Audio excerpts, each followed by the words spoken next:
Es una bendición, hermano, de veras, es una bendición. Muchas veces la gente cree que cuando alguien viene a predicar, ustedes aprenden mucho del que está predicando. Yo no sé si aprenderán de nosotros, pero sí aprendo de ustedes, hermano. En cada congregación que uno va, tienen aspectos de Dios que nos hacen a nosotros, nos edifican, en cómo sirven, en cómo cantan, en cómo se aman, en cómo atienden a los que venimos de afuera. Así que les agradezco por eso. Vamos a entrar de lleno a la palabra. No sé quién me va a ayudar a tomar el tiempo para que no me pase. Ese reloj. Yo no lo veo. Ok. Lo que pasa es que a mí se me pasa, se me olvida dónde comienzo. No sé si alguien me lo puede tomar en el celular. 50 minutos, por favor. ¿Está bien? 50 minutos y así, ¿quién me lo va a llevar?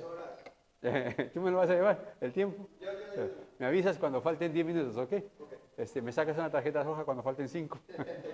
Y un par de policías cuando ya me haya pasado para que no. Vamos entonces, hermanos, a leer nuestro texto. Pónganse de un momento, por favor. Yo sé que ya han estado ustedes.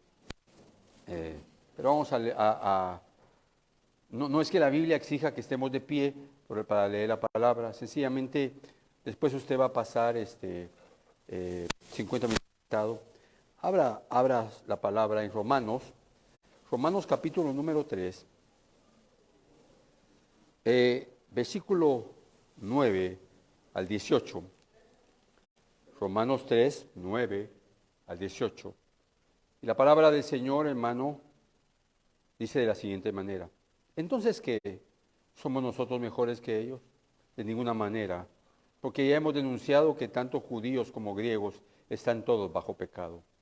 Como está escrito, no hay justo ni aun uno, no hay quien entienda, no hay quien busque a Dios. Todos se han desviado, a una se hicieron inútiles. No hay quien haga lo bueno, no hay ni siquiera uno. Sepulcro abierto es su garganta, engañan de continuo, son con su lengua, veneno de serpiente hay bajo sus labios, llena está su boca de maldición y amargura. Sus pies son veloces para derramar sangre, destrucción y miseria hay en sus caminos, y la senda de paz no han conocido.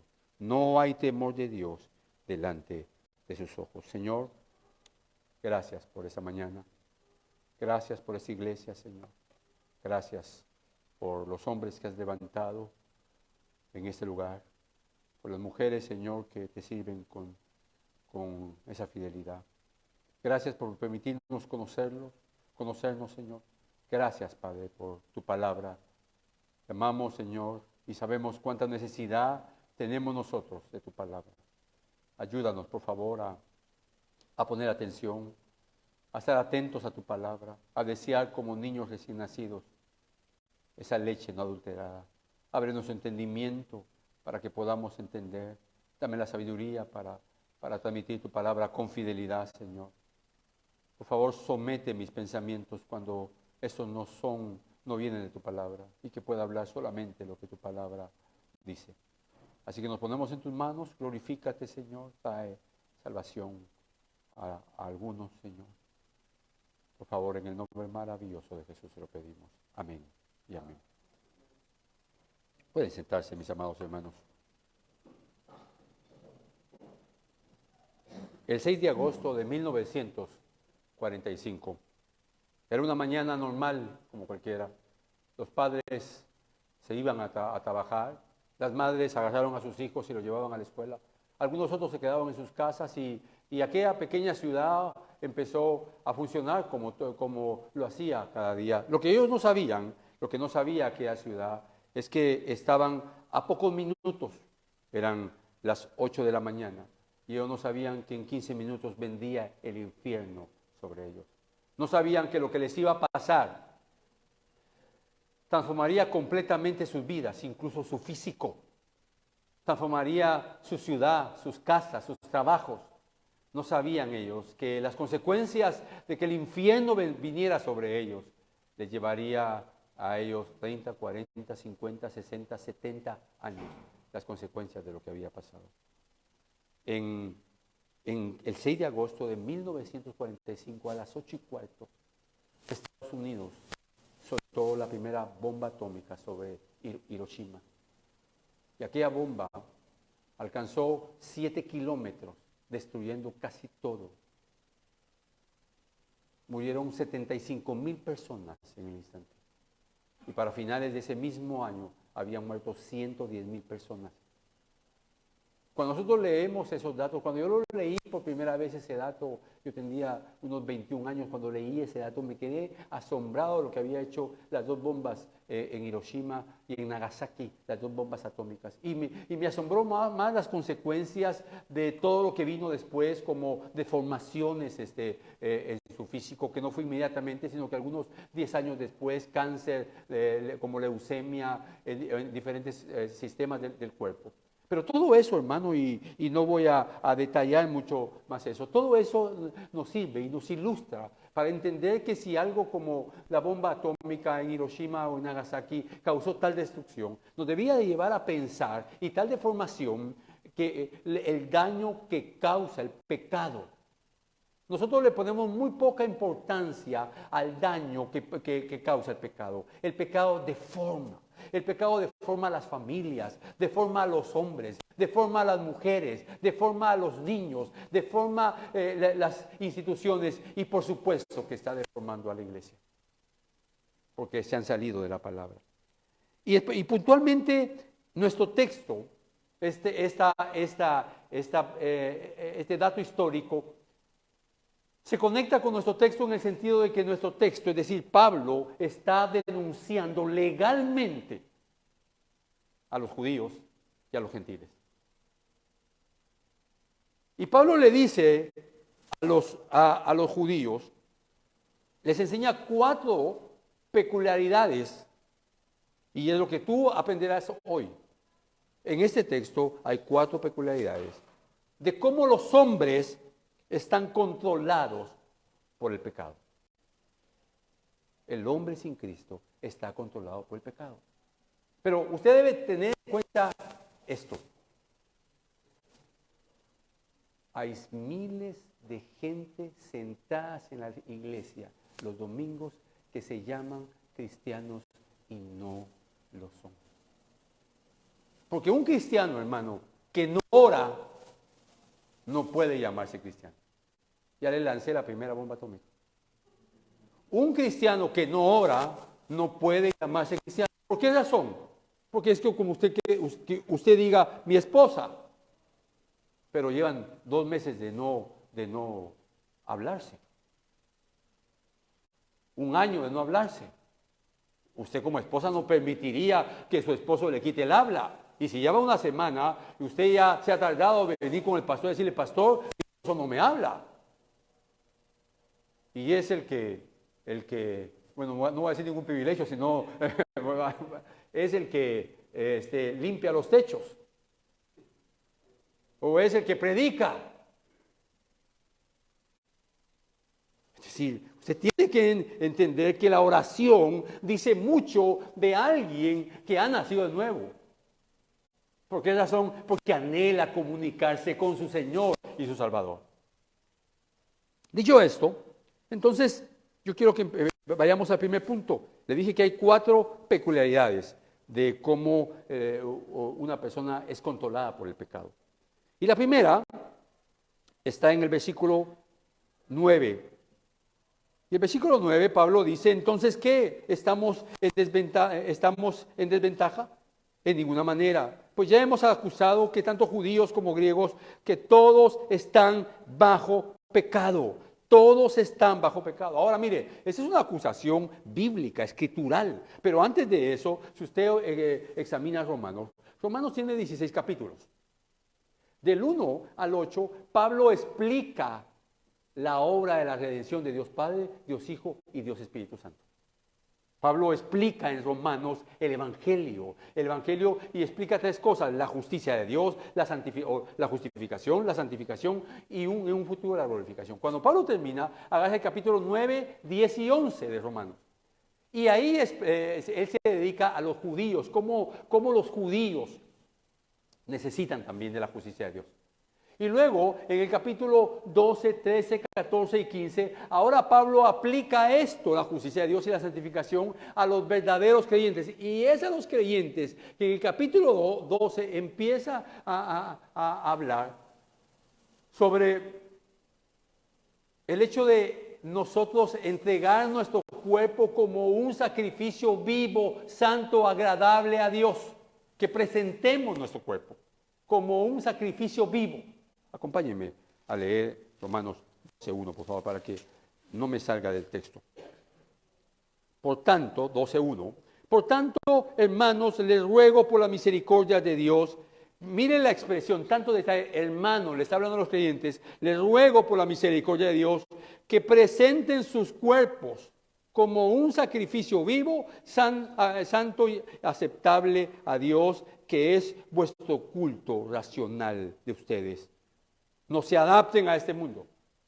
Pero empieza con eso, está aplicando lo que ha enseñado. Si ustedes han sido justificados y están siendo santificados, su culto, que cambiemos esa palabra culto, no que no me guste, sino que lo entendemos mejor de otra manera, su vida de adoración a Dios, su vida de adoración a Dios debe ser eso, una vida agradable a Dios, una vida santa a Dios, una vida que glorifique a Dios. ¿Y cómo comenzamos todos los días? ¿Cómo hacemos para glorificar al Señor todos los días? ¿Cómo comenzamos el día? Orando. Y orar implica orar con la Biblia, es decir, leer la palabra. Cuando tú oras, tú le hablas a Dios. Y cuando tú hables la Biblia, Dios te habla a ti. Así que tu oración no puede estar sin Biblia, ni tu Biblia sin oración. Entonces Pablo, aquí hay una acusación legal. Pablo está acusando, porque Pablo desde el capítulo 1, versículo 18, tú lo has leído, porque la ira de Dios se revela desde el cielo contra toda impiedad.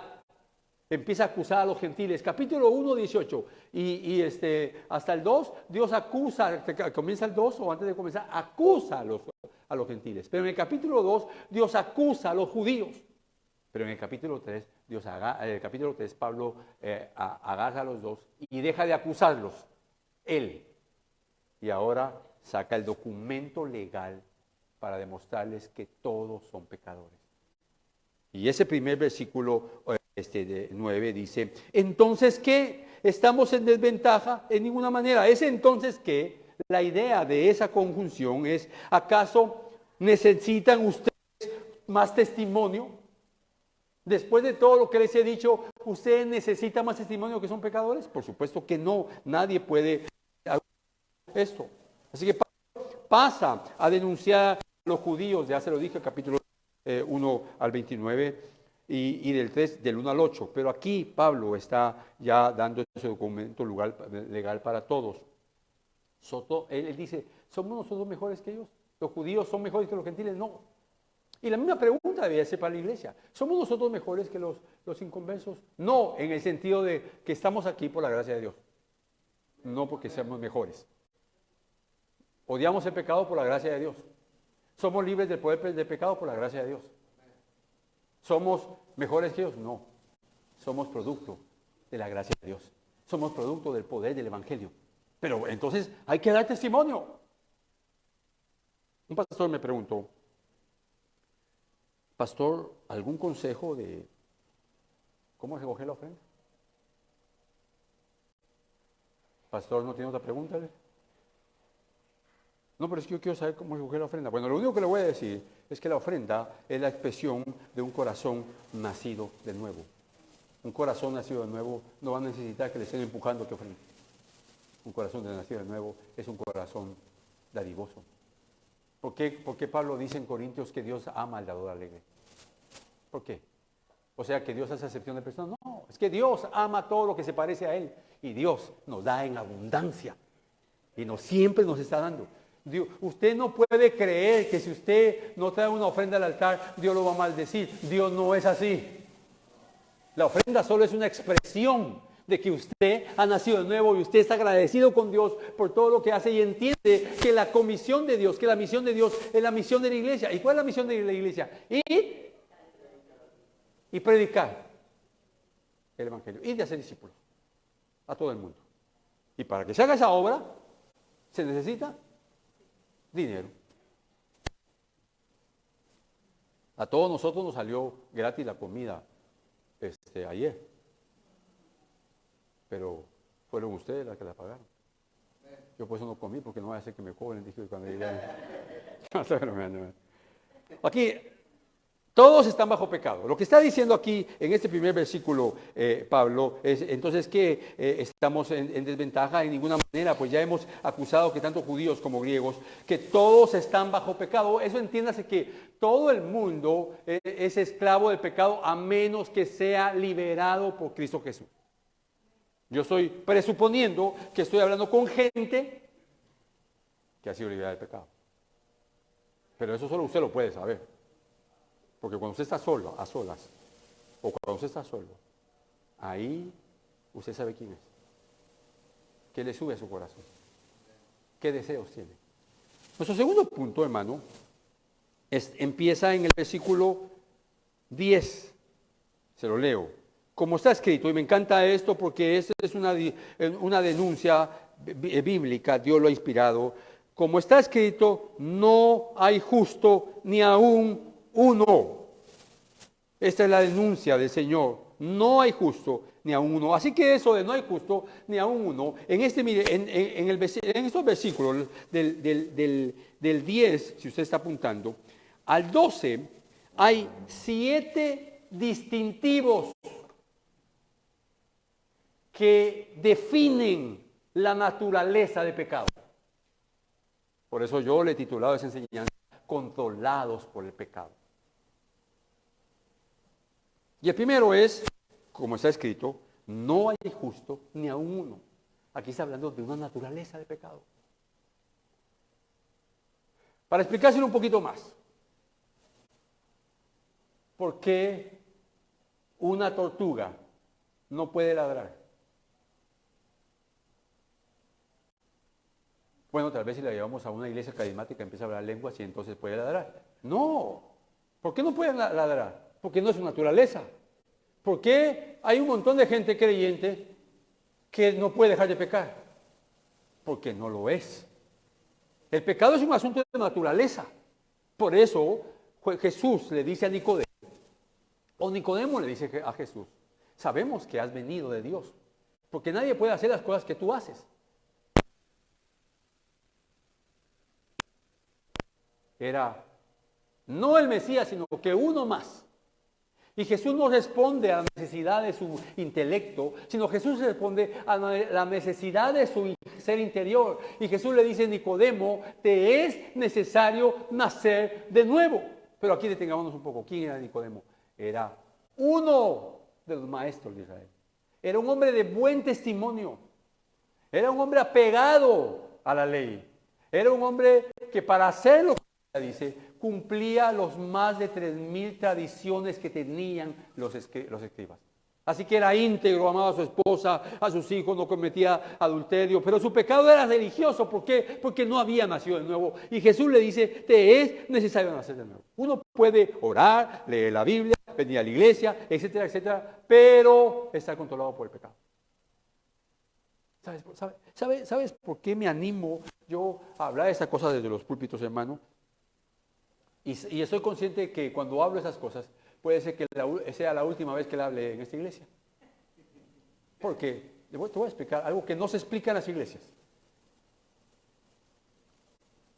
¿Qué es el arrepentimiento? ¿Te has arrepentido? Sí, hermano, fíjese que yo me recuerdo cuando pasé llorando al altar.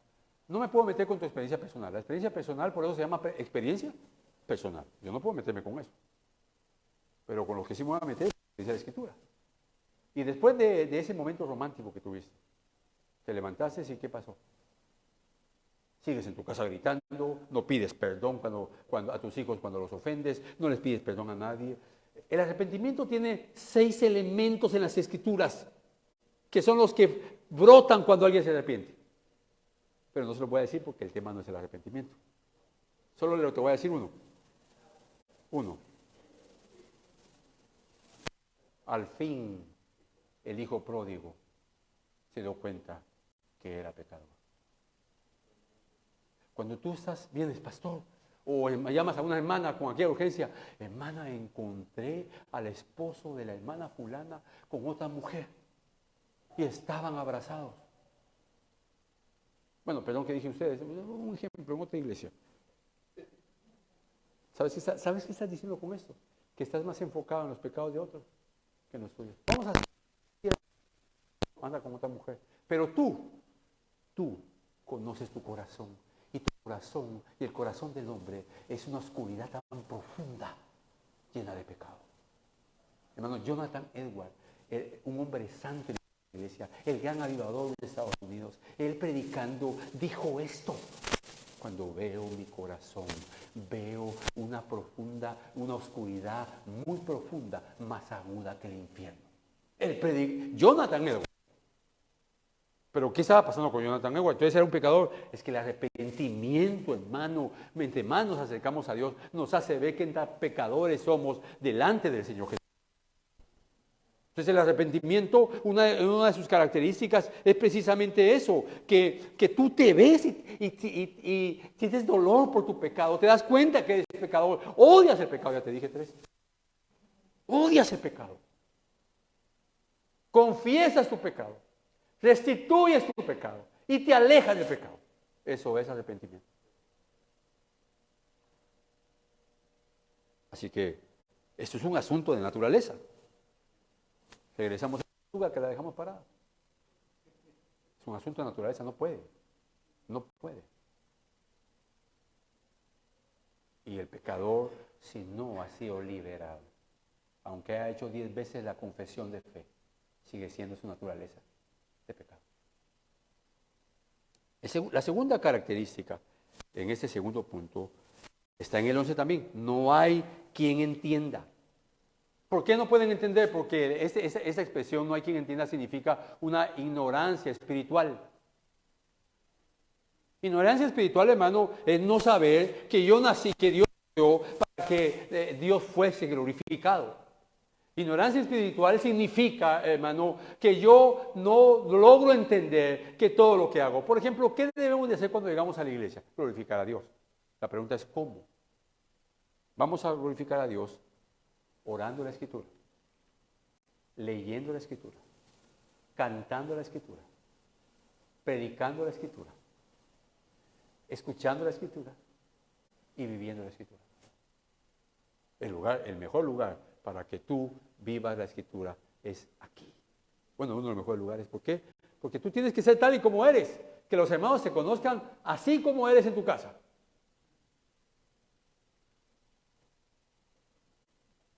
Y yo sé que de repente dice, hermano, pero ¿cómo voy a mostrar yo mis grietas? Pero en el hogar, así se hace. La segunda característica de un pecador es ignorancia espiritual. Los pecadores no pueden entender la sabiduría, el amor, la santidad, la oración. No pueden entender qué es pedir perdón. ¿Quieres saber que tú te pareces a Dios? Una de las cosas con la cual tú puedes empezar a darte cuenta, me estoy pareciendo más al Señor, su imagen está en mí, porque amas la santidad. Porque perdonas sin que te pidan perdón. ¿Te recuerdas de Jesús en la cruz del Calvario? ¿Qué fue lo que dijo? Una de las palabras fue, perdónalos, porque estos no saben lo que hacen. ¿Le estaban pidiendo perdón a Jesús? No. El corazón de Dios es perdona antes de que pidamos perdón. Eso es importante entenderlo. Todos los hombres están controlados por el poder de Dios sin Cristo. No estoy diciendo que todos los que están aquí están controlados. Sí, todos los que están aquí alguna vez estuvieron controlados por el pecado. Pero cuando se habla de esto, a ti te debe quedar claro dónde estás. ¿En qué lugar estás? Esto a mí me causó terror cuando lo entendí, hermano. Cuando yo estaba estudiando los discípulos de Jesús, me di cuenta de algo que según yo me había dado cuenta antes, que Judas echaba fuera demonios, sanaba, predicaba, caminaba con Jesús, lo vio caminar sobre las aguas 2 veces, vio la multiplicación en sus manos, vio cómo su canasta se llenaba, echaba fuera demonios, ponía la mano sobre, vio muchas cosas, pero nunca se arrepintió. Así que el cristiano con mayor poder que existió fue Judas, y nunca se convirtió. Si alguien no puede decir, no, hermano, pero es que lo que sucede, o al llegar al cielo, no, Señor, es que tú me pusiste de pastor al hermano Víctor, y él se equivocaba cada rato. No podían decir nada de eso, porque Judas, su pastor, ¿quién fue? Jesús. Tuvo al mejor maestro, al hombre más santo que ha pisado esta tierra, al hombre más sabio, pero eso no lo llevó al arrepentimiento. Después se reargulló, tuvo un reargullamiento. La tercera característica está en el versículo 12. Mira conmigo. Todos se han desviado, a una se hicieron inútiles. Todos, mira ese adjetivo, todos. Habla de que todos los hombres se han desviado. Comienza con ese adjetivo. Todos, es sin excepción. Todos se han desviado. Pero tú, muchos de ustedes, Dios los trajo de regreso. Y vamos camino al cielo. Desviarse. En el original, en el griego, desviarse tiene el significado básico, hermano, de inclinarse hacia una dirección equivocada. Por ejemplo, la joven que tiene 25 años y se empieza a desesperar porque no tiene ningún candidato. Y empieza a decir, bueno, en la iglesia no hay. Bueno, yo pertenecía a una iglesia que tenía 3,000 jóvenes. Y yo tenía 24 años, 23 años, y decía, pues es que aquí no hay, yo decía, aquí no hay milpa. Eso decía yo para que, aquí, mis amigos, aquí no hay milpa, porque decía, ¿por qué no tienes novia? Es que no hay. Y mi esposa viajó a un retiro de jóvenes de California, porque ella creció en California. Y cuando la vi, solo su vestuario, hermano, me cautivó. ¿Y qué llevaba, hermano Chanel? No, simplemente en la soberanía de Dios era la esposa que él me iba a dar. Sí, muy recatada para vestirse. Muy recatada. Entonces yo la vi muy recatada y dije, bueno, no la había visto. Es decir, y esa jovencita de la que estoy figurando, de repente me le empieza a gustar un inconverso. ¿Qué está haciendo? Se está desviando, se está inclinando para el lugar equivocado. ¿Por qué? Porque la Biblia, por eso la Biblia habla de esto. Todos se han desviado y la palabra desviar es inclinarse para el lugar equivocado. Oye, y la presión de la sociedad, ¿verdad? O de la iglesia. Pero hermana, usted ya tiene 30 años, haga algo. Sí, es cierto, puede que haga algo, tiene que hacer algo. Si aquí no hay de su edad, pues la misma iglesia debe buscar con los niños, con otros grupos, para que la jovencita tenga oportunidad de conocer a alguien de su edad, y tal vez que se peine un poco mejor, cambie el peinado. No, eso no es cierto. Es decir, entonces necesitamos entender esto. Todos se han desviado. Se puede entender como cada uno, todos también se puede entender como cada uno de los hombres se han desviado. Es un alejamiento personal. Por eso empecé con esto. Cuando tú dices que eres cristiano y no oras, estás muy alejado de Dios. Hermano, la oración para el creyente es como el agua. Tú necesitas tomar agua. Y tal vez hoy había que cambiar el ejemplo porque no tomas agua porque estás para tomar sodas. Pero tú no puedes estar sin comer. Eso es importante entender. Caín se alejó de Dios. Caín se fue a la dirección equivocada y tenía comunión con Dios. Acompáñame a Malaquías capítulo 2, por favor. Malaquías es el último libro del Antiguo Testamento y está antes de Mateo. Así que Malaquías capítulo 2, versículo 8. Dios le está diciendo esto a su pueblo. Por eso es que este mensaje también es para los creyentes. Pero ustedes se han desviado del camino, han hecho tropezar a muchos en la ley, han corrompido el pacto de Leví, dice el Señor de los ejércitos. Dios le está hablando, ¿sabe a quién? A los sacerdotes. ustedes han desviado al pueblo, porque ustedes se han desviado. Y eso es lo que está pasando hoy con la iglesia evangélica. Que los líderes están desviando a las iglesias. ¿Por qué? Porque quieren tener más gente. Hermanos, el crecimiento lo da Dios. Para que en una iglesia haya crecimiento numérico, primero tiene que haber un crecimiento espiritual.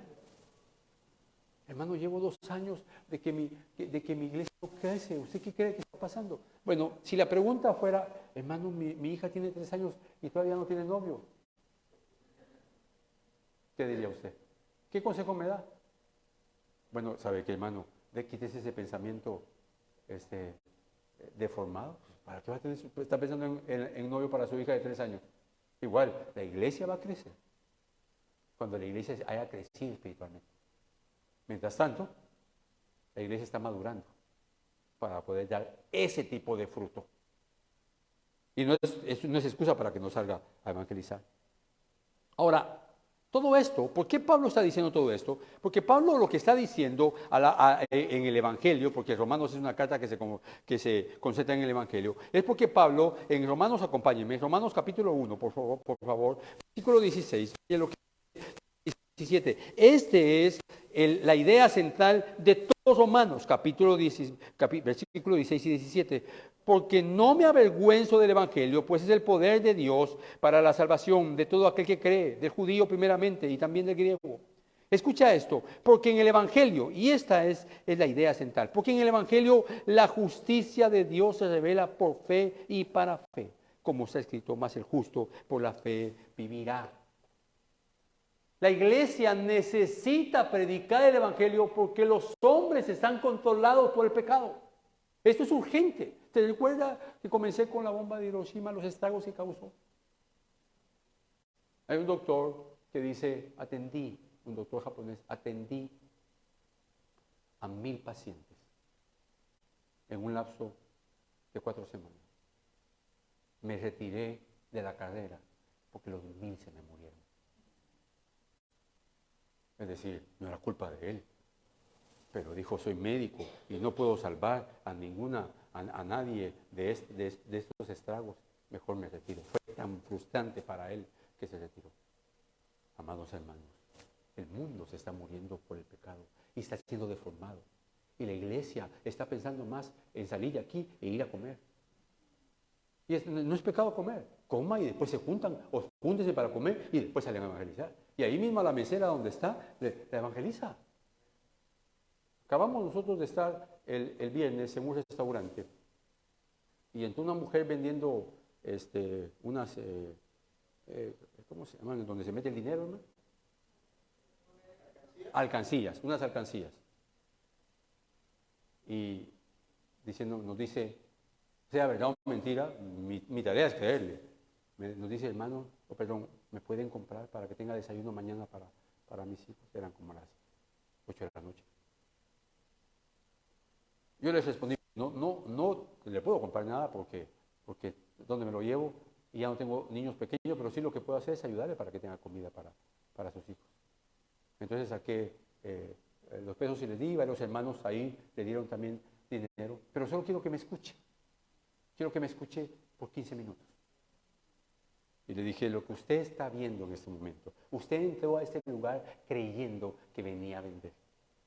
Pero Dios la trajo a este lugar para que usted escuche su evangelio. Y empecé a explicarle el evangelio. Obviamente, cuando uno entiende el evangelio, uno sabe que la gente no va a caer de rodillas. Puede que pase, pero no va a caer de rodillas ahí. Puede que pase, pero no. Nuestra tarea es predicar, no convertir gente, porque no podemos convertir gente. Así que esto es importante entenderlo. Hay una urgencia, hermano. El evangelio está concentrado en la crucifixión del Señor Jesucristo. Ahí habían 2 ladrones que estaban a punto de ir al infierno. Y de repente uno empieza a defender a Jesús y le dice al otro, tú y yo no lo merecemos. Eso es arrepentimiento, reconociendo que es pecador. Tú y yo no lo merecemos, pero Él es santo. No ha hecho nada. Y se voltea hacia Jesús y le dice, acuérdate de mí cuando estés en tu reino.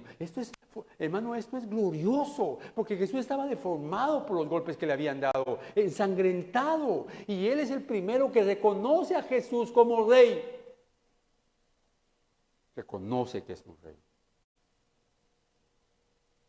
El Evangelio se trata de una obra milagrosa. El único milagro que persiste hoy, que existe hoy, es el milagro del nuevo nacimiento. Y probablemente algunos o muchos de los que están aquí necesitan ese milagro. Y para que ese milagro se produzca, tú tienes que escuchar el Evangelio y salir de ese lugar y pedirle al Señor que te ayude y que traiga sobre tu vida arrepentimiento. Por eso, hermano, acompáñame al 85, por favor. Es un texto que poco se toca, pero que dice una hermosa verdad. Una hermosa verdad, hermano. Salmo 85. Y ahorita vamos a chequear el reloj también para saber cuánto nos falta. Salmo 85. ¿Lo tienen todos? Este versículo tú te lo sabes de memoria, o por lo menos lo has leído. Mira lo que dice: la misericordia y la verdad se encontraron, la justicia y la paz se han besado. ¿Dónde se encontró la misericordia y la verdad? En la cruz. Ahí estaba la verdad de Dios trayendo la ira sobre el Señor Jesús por nuestros pecados.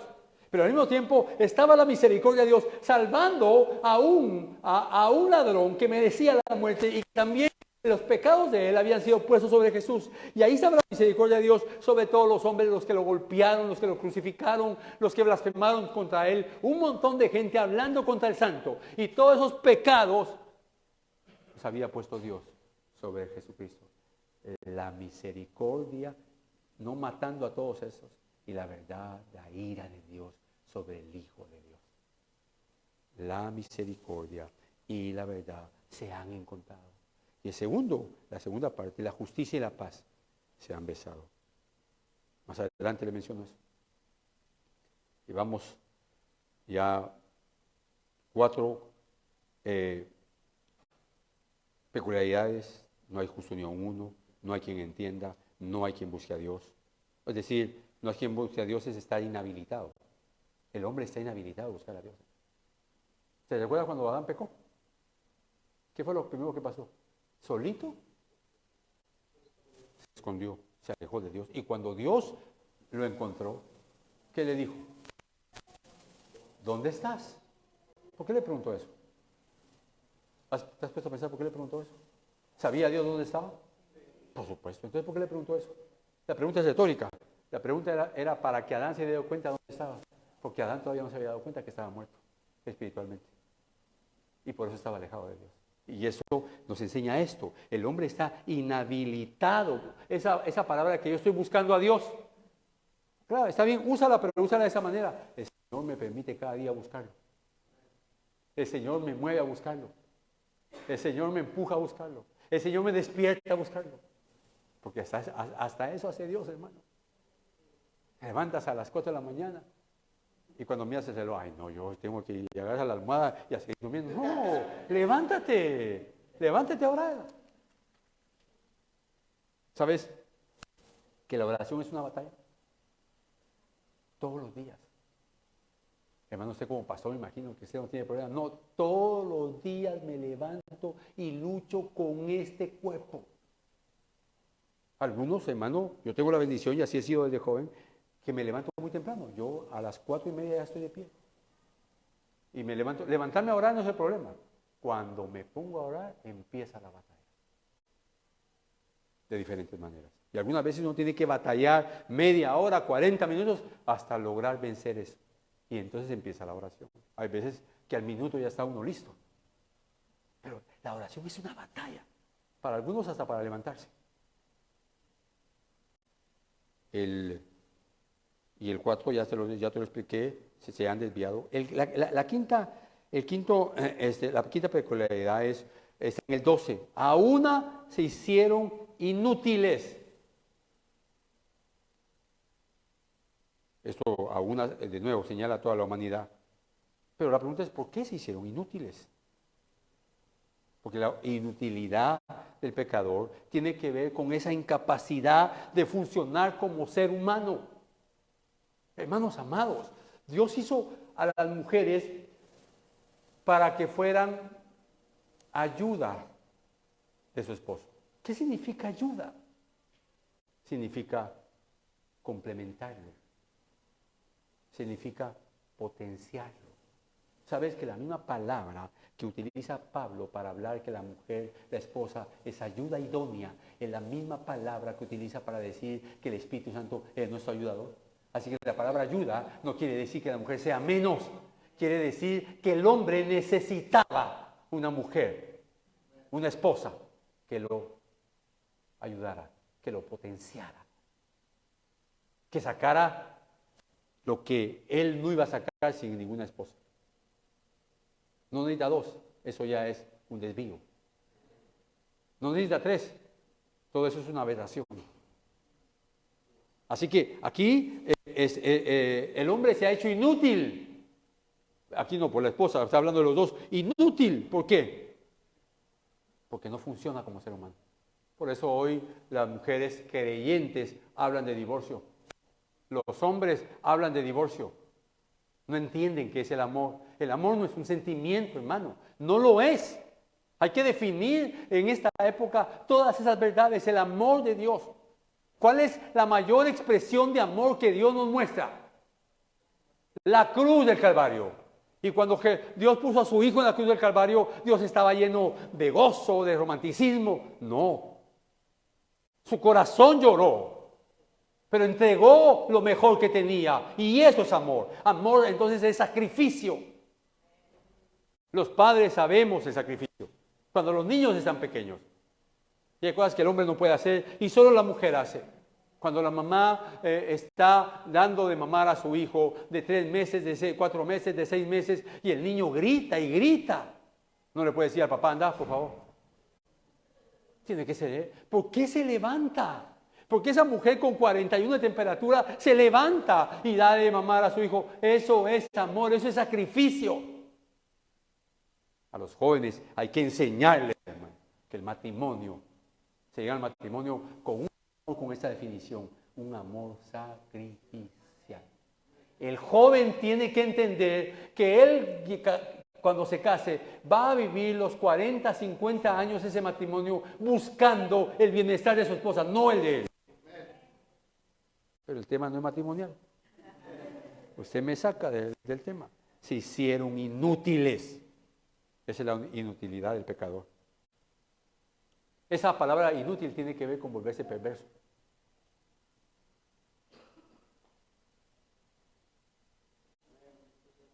Gracias, hermano. La sexta peculiaridad.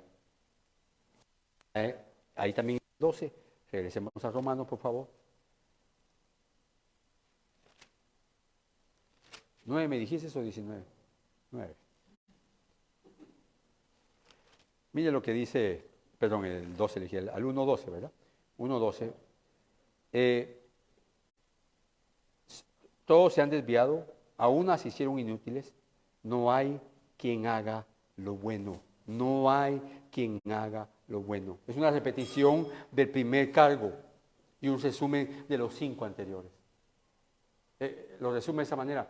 No hay quien haga lo bueno. Es decir, nosotros no podemos ser buenos. ¿Tú has leído cuando el joven rico le dice al Señor Jesús, Maestro bueno?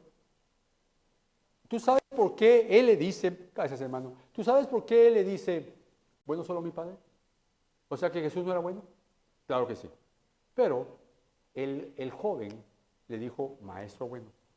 Entonces Jesús le está enseñando, tú tienes que entender que no hay ningún hombre bueno. Que ni los maestros son buenos. Ahora sí le había dicho, Señor, bueno, Jesús no le había dicho que no era bueno.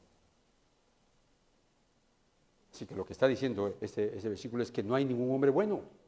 No lo hay. Tenemos que reconocerlo, hermano. Claro, la Biblia dice que somos justos. La Biblia lo dice. Y nosotros no vamos a ir por el mundo diciendo a la gente, yo soy justo. Porque eso suena a arrogancia. Así que no hay quien haga lo bueno. Eso lo dice Pablo. Y luego afirma esto, ni siquiera uno. No se puede vivir, porque el inconverso no puede vivir bajo el estándar bíblico. El creyente sí, no perfectamente, pero lo puede hacer.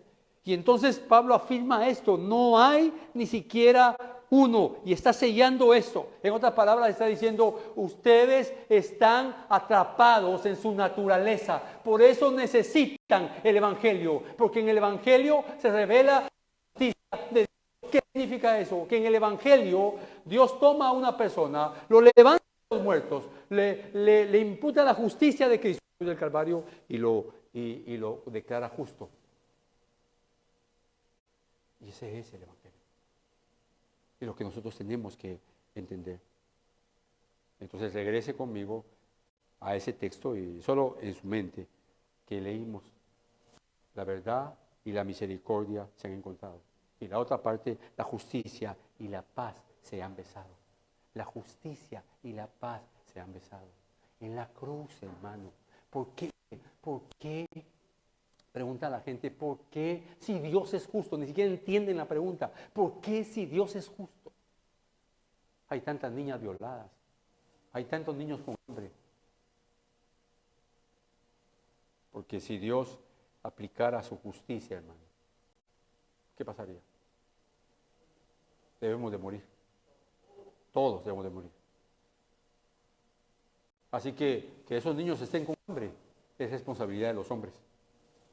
De países como Estados Unidos, que acumulan todo y la comida se tira constantemente.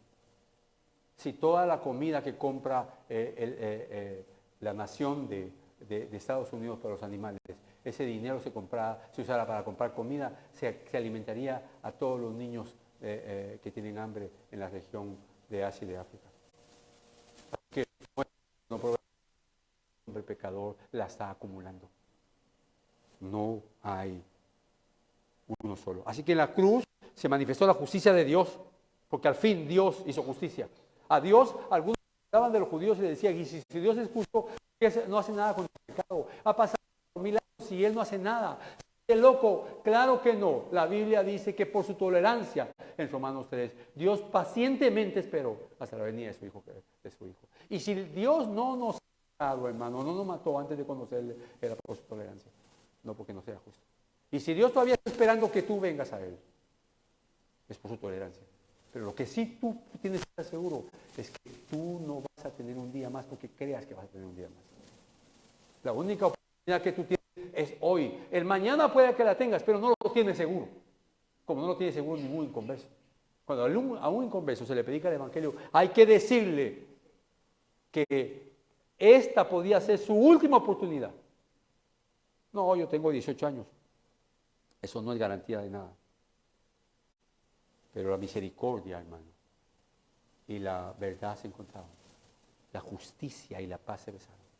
Al mismo tiempo que Dios estaba glorificando la justicia de Dios, la paz estaba viniendo sobre ese ladrón y sobre muchos. Eso es el Evangelio. Y termino con esta parte. Porque ahora Pablo va a ilustrar, agarra dos cosas para ilustrar, para demostrar qué tan pecador es el hombre. Y va a contar dos clases de pecado. La boca, lo que habla la boca, y su violencia. Por ejemplo, lee conmigo el 13. Sepulcro abierto es su garganta, engañan de continuo con su lengua, veneno de serpiente hay bajo sus labios, llena está su boca de maldición y amargura. Es todo lo que hay en el corazón. Está ilustrando, Jesús dijo que de la abundancia del corazón se hablaba la boca. Aquí está describiendo Pablo que hay en el corazón. Hay maldición, hay veneno, es decir, palabras que matan, palabras que destruyen. Es increíble, hermano, que los padres, para corregir a sus hijos, los insulten y los maldigan. Y luego utiliza otra forma de ilustrar el pecado, la violencia. Sus pies son veloces, el 15, para derramar sangre, destrucción y miseria hay en su camino. Y la senda de paz no han conocido. Es guerra. La guerra no comienza en Ucrania contra Rusia, en Israel contra los árabes. La guerra comienza en el corazón y fluye a los hogares y sale a las calles. Porque por naturaleza el hombre es pecador. ¿Por qué? Porque el hombre está controlado por el pecado, está sometido a su boca, está atado a su boca, está atado a su violencia, está controlado por el pecado. La pregunta es, ¿qué vamos a hacer? ¿Cómo vas a responder ante eso que estamos diciendo? ¿Cuál es la manera en que tú vas a decidir obedecer a Dios? ¿O cuál es la manera en que tú te encuentras? ¿Sabes qué demanda Dios de ti, mi hermano? Arrepentimiento. ¿Sabes qué demanda Dios de ti? Que reflexiones en tu corazón. Si eres un creyente, que tenga fruto, todo creyente debe tener fruto. Si hay esa virtud distinguible que hace de ti un hombre y una mujer sinceros, honestos, que cuando pecas pides perdón, que cuando pecas pides ayuda. Si tú crees que eres un creyente, pero no hay fruto en tu vida, por favor detente. Por favor detente, hermano. No te sigas engañando. Examina tu corazón en base a la palabra, a las escrituras. ¿Quieres saber qué libro es bueno para que tú examines si eres o no creyente? Lee Primera de Juan, los 5 capítulos, y todo lo que está definiendo ahí Juan es cómo es un creyente y también quién no es un creyente. Hoy tú has aprendido 4 aspectos que necesitas entenderlo. La palabra de Dios acusa a todo hombre que es pecador. La Biblia señala, en un segundo punto, 7 razones de la naturaleza pecaminosa que los hemos detallado. Las Escrituras ilustran que el pecado nos controla o controla, la boca nos dice qué hay dentro de nosotros. Y la Biblia enseña que el pecador está sometido a su violencia. Termino con esto. Proverbios dice, el hombre es tal lo que piensa. ¿Qué piensas tú? Colosenses 3, buscar las cosas de arriba. Donde está el Señor sentado. ¿Qué buscas? ¿Qué vas a hacer después de esta actividad? ¿Estás cansado? Dios nos ayuda, hermanos, a que volvamos a ser todos y todas hombres y mujeres de un solo libro. ¿Estás estudiando en la universidad? Este debe ser tu libro sobre los libros de la universidad. ¿Estás leyendo libros? Te aplaudo, pero este debe ser el libro sobre todo el libro. Cierra tus ojos y oramos. Gracias, Señor. Que tu palabra pueda quedar escrita, Señor, en lo profundo de nuestro ser. Y que si esa es tu voluntad y has decidido salvar a algunos, hazlo, Señor. Y a otros, enséñales a que deben de recorrer las calles de esta ciudad y proclamar tu palabra. Este mundo, Señor, se está hundiendo más y más en el pecado. Los hombres están inhabilitados incluso de escuchar tu palabra. Están muertos y no pueden reaccionar al Evangelio. Pero que esta iglesia pueda entender que para eso Dios ha salvado a muchos aquí, para que vayan y sean testigos de tu palabra. Que esta iglesia entienda, Señor, que los inconversos no leen la Biblia, pero sí pueden leer a los creyentes. Que ellos sean libros abiertos para que sus compañeros de estudio, sus compañeros de trabajo, sus compañeros de barrio, los lean a ellos, los lean a ellos y puedan así ver un testimonio diferente. Gracias, Señor, por tu palabra y por este tiempo. Te lo agradecemos y te lo pedimos en el nombre de Jesús. Amén.